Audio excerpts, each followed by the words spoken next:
Hello, hello. Emma, how are you? I'm good. How are you?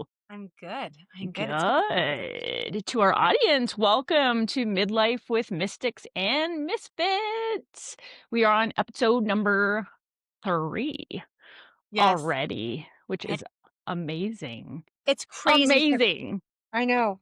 So Uh, come and smash the subscribe button, follow us, like us, give us feedback, enter the conversation, give us ideas. We're up for all of it. So Topics. Yeah, topic. topics, all of it. Yeah, Yeah. all of it. What you're wanting to someone else to talk about that maybe you can't talk about. Those are Yeah. good. Those are good ideas too. We'd love to hear it. Yes. So how you feeling? How you doing? Oh, you know what? Full moon. I'm on the full moon cycle. So I'm in perimenopause, but my cycle is still very regular. So I have always been aligned with the moon. Okay. I do 6 months of new moon from spring till the end of summer, and then my cycle flips into full moon. So full moon was this weekend. I literally just started my cycle today and I'm exhausted. Wow. Yeah. First of all, you still have your cycle. I still have my cycle. I'm still ridiculously regular despite all of the other symptoms that go with perimenopause. Wow. So I'm almost 50. And I Loving. and I had gone, I would say 8 months. And I was like, okay, for sure. That day, because menopause is one day, I'm almost there. And Yeah. then my kids, both teenagers, started their cycle. And I was like, I got it. And I was like, no, You synced. Oh no, that sucks. start all over again. So I'm Oh somewhere man. around 6 or 7 months now since I have had a cycle. But um, it's so interesting because living in that space of not having a cycle, I feel like a piece of shit sometimes, or I feel really tired, or when I'm winter and I'm shedding, or I'm in my spring and summer, the mid-cycle ovulating, life can be created with my body. Like, Yes. Yeah, I'm so exactly. excited and I have Right? so much energy. And so without the cycle, I have to tell you, it's really hard. I have a hard time and have had a hard time listening to my body. It's one major thing, living in my masculine, very heavily in my masculine. But I'm really trying to focus on listening, because now that I don't have a cycle, I can't justify by like, okay, I'm in my winter, so I can sit down and watch. Right? Yeah. Well, How do you feel like you listen to your body when you're in this space, when you're having your cycle? I do. Yeah, I have gotten very in tune over the years with my cycle. So I know that I actually know like the dips of the hormones, the rise. I can sense all of it pretty good. There's only a couple times where I'm like, why am I bawling my eyes out and I don't know why? And then it'll be like, boom, oh, that's why. Yeah. Right? But but yeah. Well, it's you just said you're because you have been in your high masculine. Mm. Let's let's deep dive into some divine masculine, divine feminine talk. Ooh, I 'Cause like. I feel like with the full moon and the energies of the new year, I think it's a great conversation to have.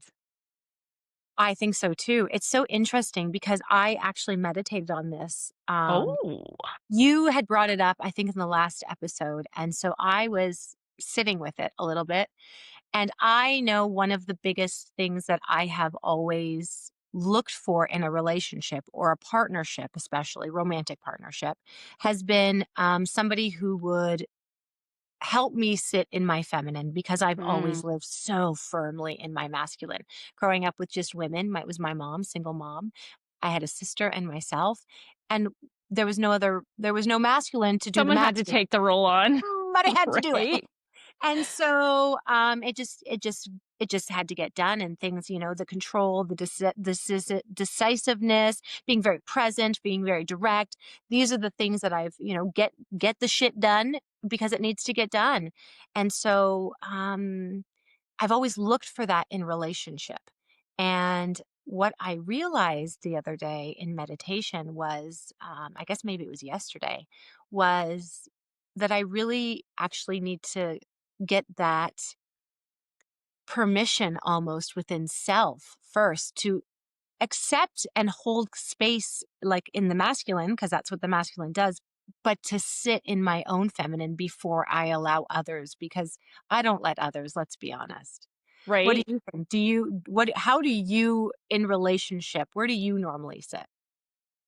For since the begin so we're going on 25 years of marriage. I would say I was in high masculine probably for the first 18 years, 20 years even, Mm, if not longer than that. To be really, really honest, it's a role I think most women have been forced into of matching or equalizing with men, mm, right? To be providers, protectors, to be the do it all, to, right? Not only take care of the home, but to also provide income and safety and protection and all the things. So let's talk about, because I could get off on a tangent. Let's explain to what is viewers, each? yeah, what Yeah, what each is. go So ahead.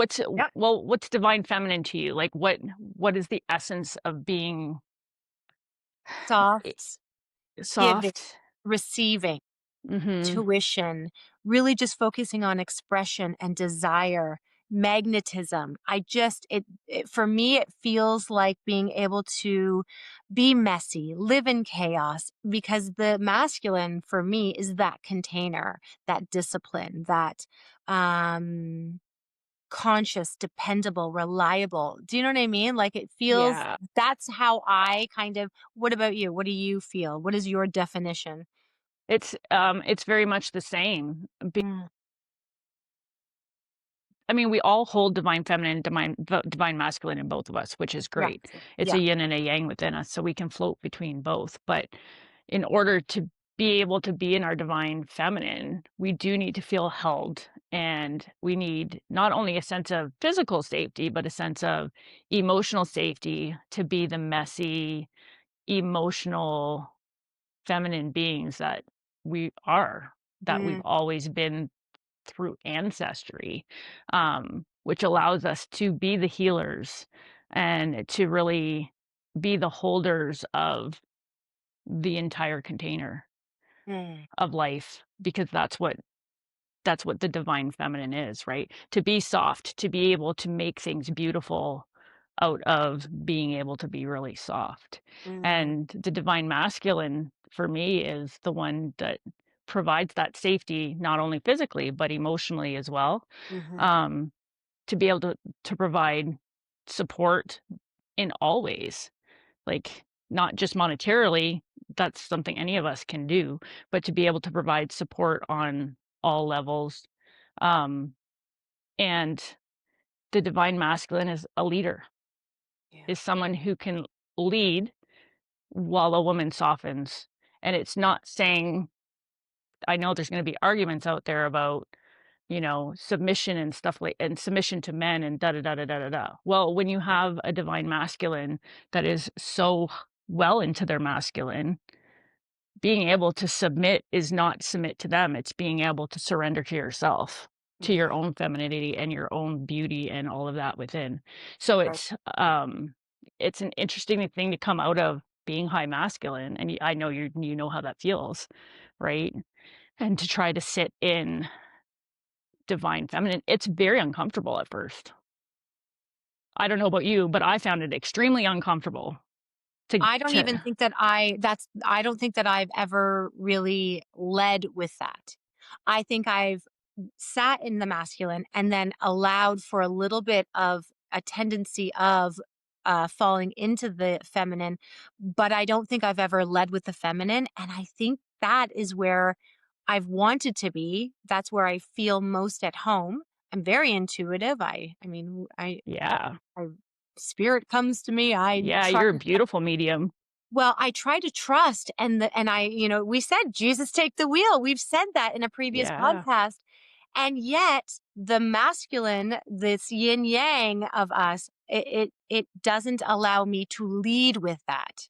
I will Yeah. dip my toe in that, and then I'll come back and be like, "No, I gotta get stuff done. It doesn't matter how I feel. Here I am. I'm going to show up. I don't care what my body is telling me, in any other Yeah. capacity." So, yeah, I have not so it's uncomfortable, and I have not leaned too far into it, if I'm honest. And that's okay because it's a process to lean into. So, with being married for 25 years and us evolving and figuring things out over time, it was funny because when you started to read Chris and I a year ago, so when Chris met you on TikTok a year ago, he was Yeah, so excited that he had found you, and I was when I met you, I was like, "Absolutely, yes." Like, we just know when we click with people, right? And it was probably at about the same time that I would randomly start, and this is when I really started to deep dive into divine feminine, divine masculine. I started to call him king whenever I could, because what I found, and when I started to reflect on the properties of divine masculine, divine feminine, and I realized how masculine I had been in the relationship. yeah. When you're with a male, you take that away from them over time. So they become more feminine. So it's because things have to balance itself out, right? And not feminine like in a like a feminine way, Yeah, but no. it's just the roles divide. So I was like, well, in order for me to come into the feminine, which I don't even know how to do, I need to be able to create a space for him to be way more masculine Mhm. in the relationship. Yeah. So I was like, all right, for our whole entire marriage, I always called him baby. And I'm like, if words are spells, that is a horrible spell to put on your spouse, is That to is call them baby, because you're allowing them, right? Aha, you're allowing them to live in the space of being a child. And I was like, I don't want that. mind blown by that. I just need to sit with that for a moment because it's genius. You're right. If Right? we talk about words, and we know from Dr. Emoto's study, words have power to even change things like water at a cellular level. Yeah. So Okay. you right, I you're gotta getting fix called that. baby or your spouse is calling you baby. Yeah. The emotional tendency, the vibrational tendency is to going to be childlike.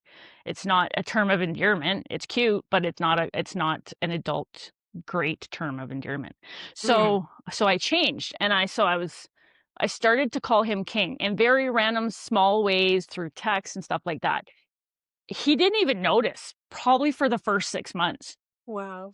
I, Until you pulled cards one day and you pulled up a king and a queen, and I just laughed because I was like, "Of course," because finally it registered, like, it was like it right, the universe came through and it all registered, and he asked why I was laughing, and "Because," I said, "I call you king all the time." He's like, "No, you don't." I said, "I do all the time." He's like, "No, you don't." So I had to bring up like 6 months worth of texting where I was like, "Good morning, king. Hey, I love you, king," whatever. And he was completely shocked. He was completely shocked. But it was like but his demeanor and his everything that he started to become when I started to say that, he started to slowly change without even realizing that he was coming into this more masculine role in the relationship. So he would start to lead in places that made me want to surrender all of a sudden, where it was always like, "What do you wanna do for dinner? What do you want for dinner?" Right? He would be like, "Hey, I'm taking you out here," or, "We're going to do this." There was times it's so coming into divine masculine, feminine, I don't mean to, like, take all the time talking, oh, but, I love this. um, he would say, "We should do this," or, "We're going to go do this," or something of the sort, and I remember he'd be, like, sitting across from me, and I'd be like, "No, we're not." My masculine would kick in, I'd be like yeah, I'd be like, "No, we're not. Yeah. No, we can't do that. Like, what are you talking about?" And he innately learned how to just look at me, and he would just stare into my eyes, and I'd be like, "Oh, right, you have the lead. I actually can give this up to you. I don't need to make that decision."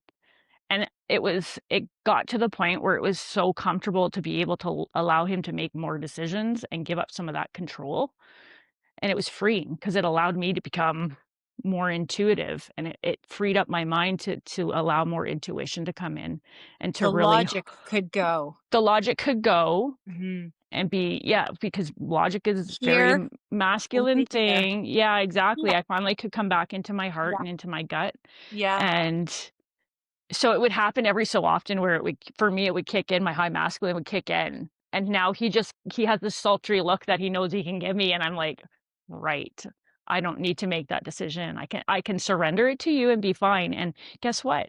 Life is still good and it works out every single time and it's all good. So for me, that's kind of like the workings, just the beginning of what divine masculine and feminine is. So, my head is going in 2 separate You ways. go ahead. You're on. Yeah, no, because for our listeners, I Yes. know that as somebody who's been married for that long, it's a very different reality from somebody who has been, left her Yeah, marriage. and I do wanna hear your perspective Well, yeah, but what as I'm super excited about for you is that you were able to do this kind of dance so seamlessly. And so, where as somebody who's gone through this now for the last couple of years, to lean more into that surrender, into the allowing somebody to lead, to take things off your plate, and you know, um, where would you say to start for people who have had that relationship or who are in that relationship, who are craving that feeling of wanting to sit more in their feminine? well, I think the first thing I would say is, A, look at the words that you speak to each other. So I would start there. Look at what you're calling each other. Um, Look at where you both stand on the masculine and feminine side. So as a woman, are you taking up the space of what a man wants to innately needs to do in order to be in that divine masculine? Um, I mean, things as simple as not struggling with opening a jar, Mhm. right? Yeah. Like, it's a stupid thing, but I used to sit there and just I would get mad and I would struggle with not being able to open a jar instead of just saying, "Hey, can you come and open this jar for me?" Well, done, right? Something as simple as that. And just like all the little things that you do throughout your day if you are in a relationship is what you're doing emasculating the man in the relationship? Are you so dominant that you're taking away what makes a man, Mhm. right? And coming back into just looking at why. Is it because you had to grow up that way, right? Some self-reflection. Is it I mean, I was the youngest of 6. There was 3 boys, 3 girls, and then my mom and my dad, so there's 4 boys, 4 girls in the family. So you'd think it would be super split, but same thing, I learned. Right? I learned how to I had to do the lawnmower. I had to rake the leaves. I had to do all like, everything the guys did, I Mhm. did. I learned Yeah. how to do. And Yeah. then it was like a sense of place in the family to be able to be like, "Yeah, I can keep up with my brothers. I can Mhm. keep up with my dad." Right? So, was that a bad thing? No, it was great. It was great to learn all those skills and have those skills. But then if you don't have a super like, if you still don't have a super feminine, uh, mom or sisters that, like, emanate the rest of it to you, you get that side to it, Yeah. or you fall into that. So I would say just start looking at you, him, or you yourself, and what you can change that you're doing that's so masculine that it takes away from what your counterpart can do and would innately be their role. And so you guys didn't talk about it? Like, you didn't really just once the realization of him came into this, does he like sitting more? Like, have you guys talked about that? Yeah, and I started to bring up, um well, because when he would do something that was, like, very, like, leading or very, or creating safety and emotion or whatever the case, creating that space for me to be the emotional mess that I was or whatever, I would say to him, "That is such a divine masculine quality." Like, you that emanates so I would reinforce, like, the things that he did in order and then have the conversation around what that meant, right? So we did start to have conversations around it. and it led to a lot of great things, but it led to me becoming way softer, and it led to him becoming more masculine. It just like more in that space of now he wants to be the protector. Now he wants to be the guy who provides the safety so that I can be a hot mess or a happy mess or anywhere kind of in between. Whatever it is, yeah. And without, like, before, I used to never cry in front of him. I mean, for 20 years I wouldn't cry in front of him. How crazy is that? Because the masculine part of me didn't want to do it, right? And now I will, some days I still have to forcefully allow myself to, just if I need to cry, I'll come sit down right next to him and allow him to, like, be that support, and he does. So it's crazy. I'm so proud of you. I'm I feeling appreciate that. emotional. Thank I you. always get weepy.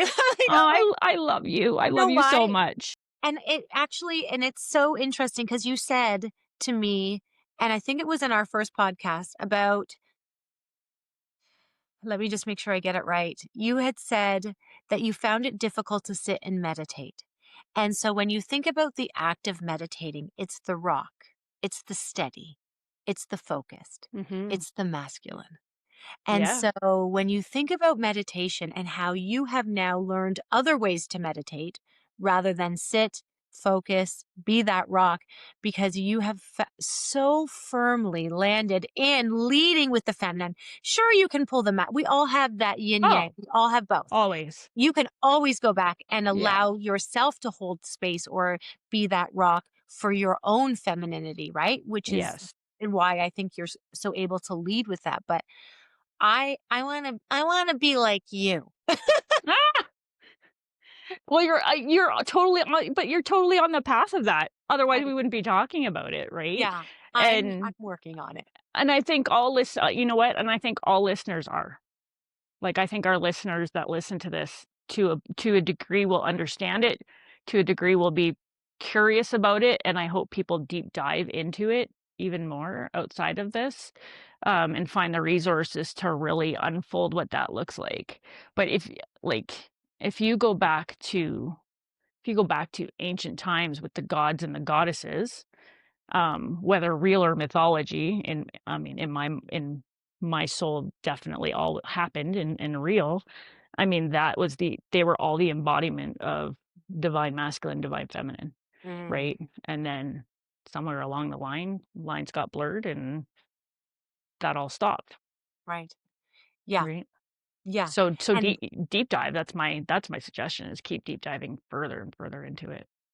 push yourself into the uncomfortable. Yes. Yes. If your body is rejecting its feminine counterpart Yeah, inside of yourself, yeah, sit with that.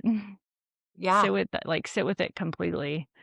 I mean, for my whole entire life, my favorite color was blue, Mm, which is interesting. And last year and a half ago, when I really came into this, all of a sudden because my heart space opened differently, and it was more soft. All of a sudden, I bought pink glasses, and I was called to everything pink, and I know that that whole gender of blue and pink shouldn't be a thing, but it's a thing. I don't know mhm, why. mhm, For me, it and is it's for you. anyways. That's it. It's for me. For me, it was, and it was like allowing. It represented the heart, so it was just all this softness that I was allowed. Like, I brought back into a space that I never had it before. I love that, and I love that you've given me hope, so I'm sure that one of our listeners, at least one, when they're in a marriage where you think, yes, after years, that things have to ebb and flow, that there Oh, has to be shift of identity and, growth. yeah. But the the positive kind of spin on this is that if you want to do that, if you want to change the roles a little bit, it's Oh, it can be possible. done. Yeah, Hmm. it's totally possible. And it's not looking at each other like you've done something wrong over the years Hmm. that you need to change into something different. It's not different. It's just, again, it's this whole remembering of who you are. It's like this deep, deep, deep lineage that's inside our DNA. It's inside all of us. Hmm. And it just sleeps for a while. well, more dominant parts come out, right?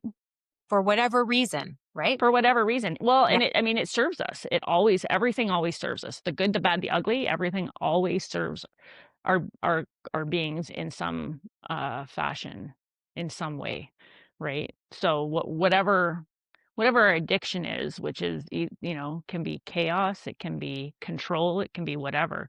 All that stuff deeply serves us in some way. It's not bad, wrong. It just is, but it serves us in some way. So it's just a matter of switching it out a little bit at a time. And I would till like I've known you for a while now. I would have never thought that you were in your high masculine, just so you know. Oh, oh, thank you. I would have never thought. And I think you think you are more probably than what you actually are.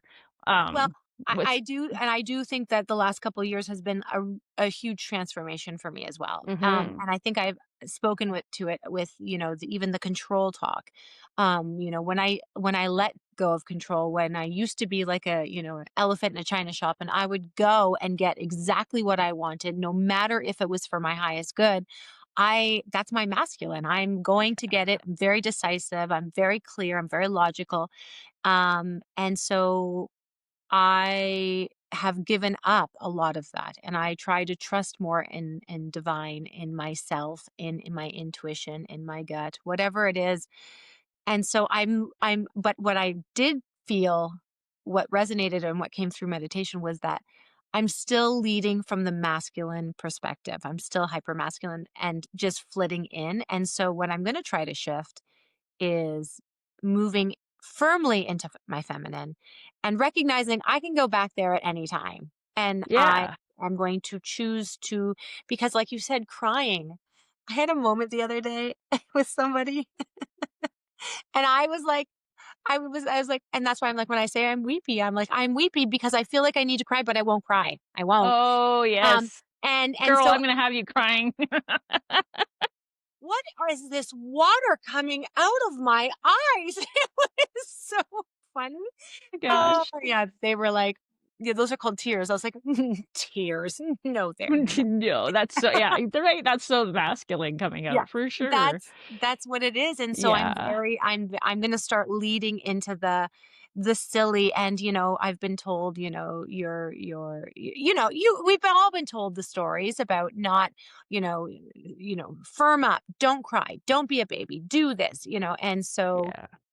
it's the unconditioning, it's the unlearning, and I think that's where I've been, but Yeah. still too fearful of just shifting into that. So I think that's gonna be something, and I feel like that's not adopting a new personality.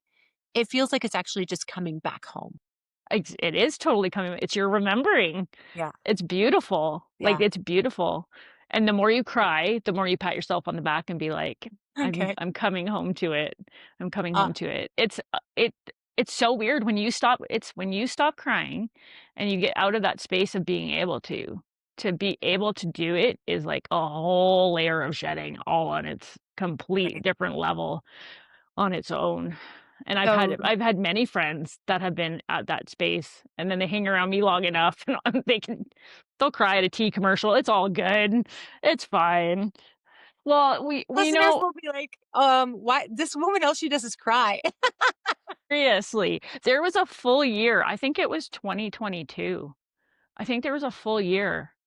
I think I cried daily. It just came out of me like I had no control over it. I stopped fighting it because it just needed to come out.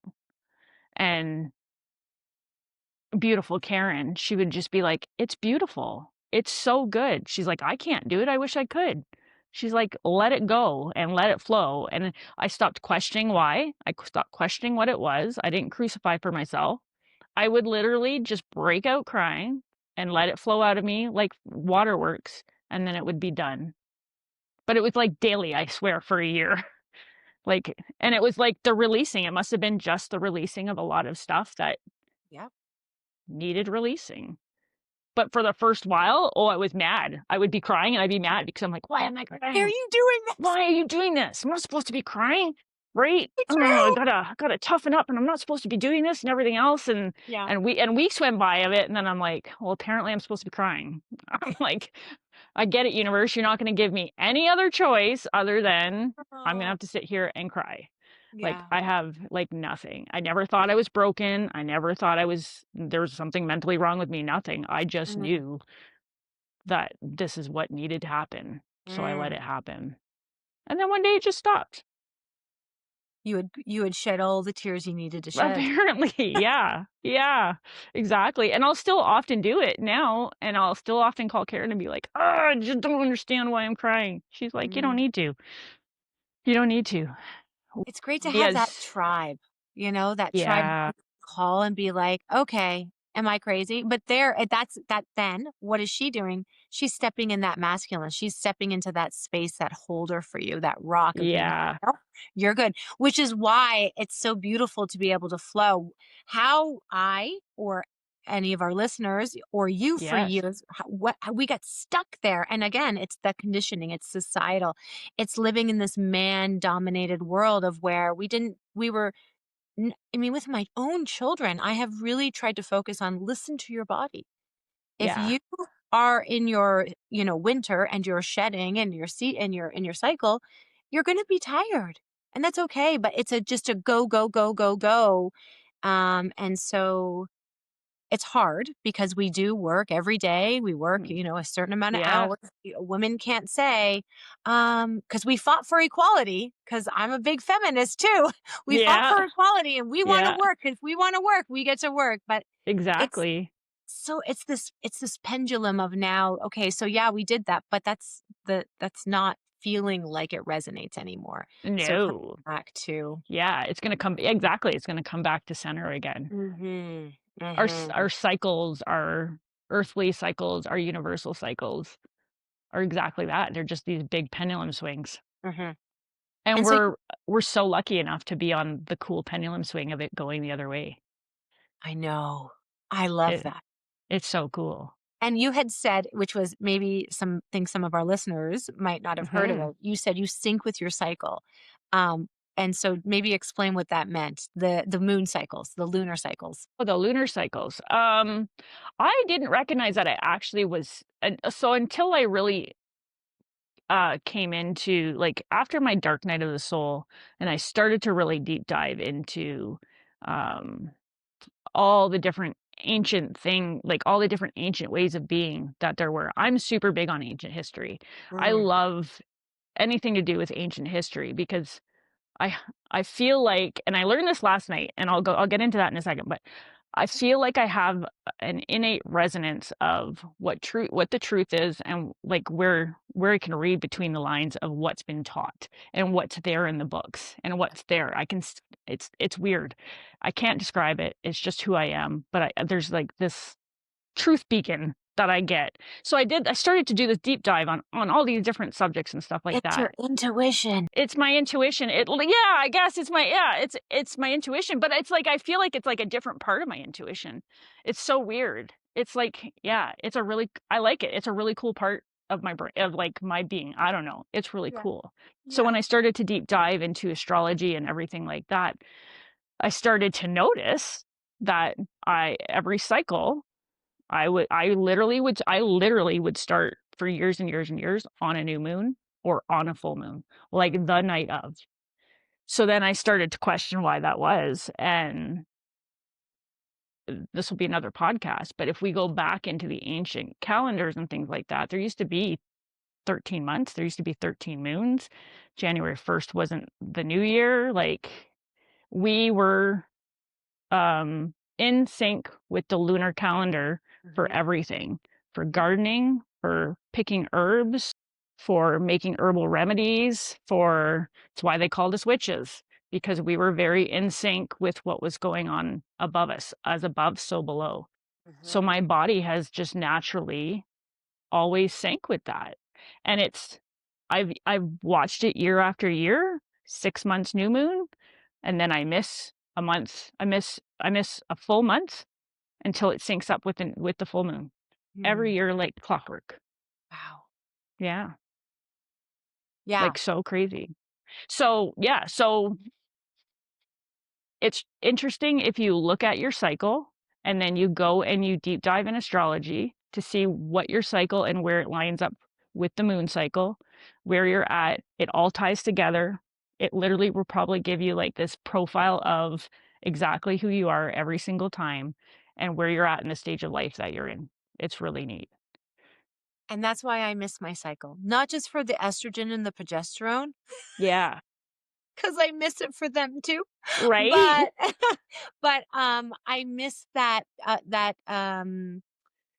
it was a telltale sign of the femininity of the connectedness to not only earth, but, each other. It was just this really beautiful, you know. I wanna Yeah. challenge you on that though, because Okay. that hasn't gone away from you. So when we come into the non-cycle, it doesn't mean the cycle is not there anymore. Yeah. It's just different. And this is a big thing I wanna drive home for all menopausal, perimenopausal ladies is this is not a broken thing. This is not a thing we're going into that takes something away from us. It's literally you go from the maiden to the mother, and then you go to the crone. So this is crone era for all of us, where we're moving out of our cycle. So now it's time to deep dive on how you connect differently to the Right. cycles, Yes, right? that's exactly what and let's be honest, there's not a lot of research out there. And so I now have to tap in even more to self and be like, okay, so what am I Yeah. feeling and where am I feeling it in my body and how is this new chapter looking? And so you're Yeah, right. So thank you because you're right. It's just I think so new that I'm still trying to like get my foot. totally. Yeah. Well, Uh, totally, and because when you're dealing with no cycle, plus all the other symptoms that go with it, you tend to forget to look up. You tend to forget to look at the heavens to see what's going on, yeah. or to look at the energy of Mother Nature and everything else that's going around because we're too focused on not remembering what we were going to talk about the day before, right? So Like we true. did. What did we Like just say it's again? yeah, I know. What was that? I Oh, went I into gotta the make room a for I what got reason? yeah, I gotta make exactly. Why did I go upstairs? Like that stuff kind of takes over and it almost inhibits the intuition sometimes because you lose yourself in all this like mundane. But I think again, that's more of a call to come into intuition and be like, just because I forgot that, why am I intuitively where I'm at? Because that thing probably didn't mean anything anyways if I forgot about it. Exactly. Just different perspective on looking at it, right? Like, No, it's a beautiful way to look at it. Yeah. so in regards to the divine feminine for you, Mm. do you have an underlying great fear with it? Ooh. Yes. Yes. Because to Talk me, about it. it feels, like weakness. Mm, I feel that. Yeah. And that makes me sad. Like, I'm like, "How is that how have I been thinking that that is sad?" I'm not joking, I'm gonna cry my way through this whole damn podcast every year. That's Right? Every perfect. podcast, I have to be like, "Okay, I love it. You'll just get more and more and more. It's perfect. I love it. I love it. I love it. It's um, raw and it's real, it right? is. It is. No, I feel its weakness, and I have felt its weakness, and so I'm challenging myself on that, and the logical part of my ego and the masculine, I'm just like, "Mm, I can be this and that." And what I have noticed with the people that are coming into my life, it's kind of like spirit or that, like trusting that they're coming in to help me see that. They're holding up the mirror of, like you, look at what this looks like. And then I can lean into it with more safety and the less judgment, I probably, I love that. guess. And Yeah. then the other space in relationships, especially romantic relationships, having them allow that space for and the reassurance and the kind words and the feeling of, okay, I'm okay like this. And, pushing back on some of the masculine parts of me that are pushing against the feminine. So I feel like people are coming into my life just to help me in both of those areas. Yeah, well, it's cool because now you're receiving community that can hold you in your feminine, Yes. right? And And yes. feminine can hold others in feminine, right? We can as a community create the space for that divine feminine to come out in others, which is so beautiful. We can have our own little coven. Is it a coven or a coven? What's a coven? It's a coven. I'm like, A little coven, of oh, course, coven. We'll yes, just make up new words. coven, yes, I love it. Coven. Yeah, our own, seriously, like our own coven, right? Yeah. Yeah. That that weakness though, the weakness is the softness. Mm. If you can And equate one to the yeah. other, because softness is scary as fuck when you haven't done it forever. Mm. To be Ever. soft, when Hmm. you haven't embodied softness in every area of your life, that does feel like weakness because softness is soft. It's so interesting because I'm like, even now my head is like going, whew. So I used to be a very avid gym goer, working out 3 hours a day at a minimum, running marathons, doing triathlons. It was something that I just always kind of attack. So physically, I have stopped in the last couple of years. Really just I walk and I do lots of, fun things, but it's not it's playing. It's more fun. It's less regimented. So Yeah. these are the small examples that are just popping into my head about even physically I'm softening. I'm not Yes. so, cut and sharp and muscly uh Yeah.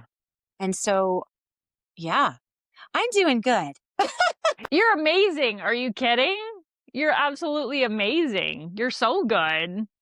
You're Yeah. so good. That's what I But mean. I don't think you're as in the masculine as you think you are. I love I that. mean, No, you have to be for some things, and that's okay. But yeah, I think you've come into your feminine more than you think you have. I like the reframe on weakness. I Yeah. like that. I like that. Yeah. It doesn't have to be negative. It doesn't have to have a judgmental kind of like negative connotation. No, no judgment. No, I think if we feel weak, I think that the word weakness and the feeling of feeling weak at any point in your life is just this opportunity of a door that's ready to crack open into something unknown, right? Which is the softening of your heart, and it's the softening of your soul and your mind and everything that just accumulates together that makes us what we are. So maybe all the people who are listening to this, put in the comments, what are you going to try to soften to? Or how are you going to sit more in your feminine? Um, Or in your masculine, if you're a dude, if you're a that's, guy watching that's this, true. Yeah. right? Or if you're a husband watching this, totally. Where in the areas of your life can you see yourself shifting even just a little bit by a fraction, but Mm, a couple fractions over the year go like a that's long, up. long way. They I do would love to totally hear add up. Chris's ideas or his We're gonna perspective. have to have him. Yeah, we're gonna have to have him on the podcast I would for love. sure, for sure, for sure. Yeah, I almost know Chris. You know, Chris. He's gonna get on and be like, I don't know what she's talking about. I was always firmly in my Yeah, masculine. exact. I was always firmly in my masculine. What are you talking about? I've always provided safety in every way, shape, or form. Yeah. Right? Yeah. Oh my I can God. just see it. But it's, I mean, for his grown kids to say to me, I can't believe how much dad's softened in the last couple of years. It's not that he's softened into this like femininity, it's he's Mhm, softened into his masculine. So he mhm, no longer has to act masculine to feel it. Now he gets to just be it, if that mm. makes sense. It Because completely. he performed it just like I performed the first 20 years. He performed it too. But now he's living it. He's not performing it. And that's Mm. a very big difference. It's so inspirational. I love that. It's so cool. Yeah, it's super cool. It's super neat. Yeah, so divine masculine, divine feminine. I'm gonna give a quick shout out to my son-in-law's website that he built. My son-in-law is an incredible genius, and he built a website called Okay. birdseye.ai. And it is, you log into it, you can put in all the things that you like. So when I did mine the other day, I put in astrology. I love astrology, herbalism, dimensional reality, and a few other things. And what it does is it maps out your brain and it takes your likes and then it gives you like hundreds of other avenues from the things that you like to go dive into. So it helps you, like, literally expand your brain. It's the coolest thing. I learned so much in 45 minutes about myself that I didn't know, Oh my god, we and have to it's do it. so crazy. Yeah, I know, I have to send it to you because then we have to do a podcast just on that alone because, yeah, it was so eye-opening. I kept texting the kids going, "Oh my god." I'm like, "I knew this about myself, but not in the realm that I've been able to learn it in, like, in a short period of time." So it's a super cool thing. So Wow. you'll have to do it, and we'll have to do a podcast on it. Maybe we can link it in the, comments or Great idea. Yeah, or I'll totally video. link it. Yeah, I'll totally link it. So, Well, it was so good to see you. so good to see you too. Oh my god, this is so much fun all the time It is. and such a So, blessing. beyond blessing. I am so Yes, my gratitude is overwhelmeth, totally. I know. What a thing to fill your cup up, right? It's right? so awesome. Yeah. So Oh, awesome. So thank you for being with us on Midlifes with Mystics and Misfits. If you haven't followed already, please follow, subscribe, like, sharing comments, give us ideas. We are open for all of it. So much love to all our viewers. thank you so much for joining, and I love Mwah. you. Love you too. Till Okay, next we're done. time. Till next time. Bye, babe. Okay, bye.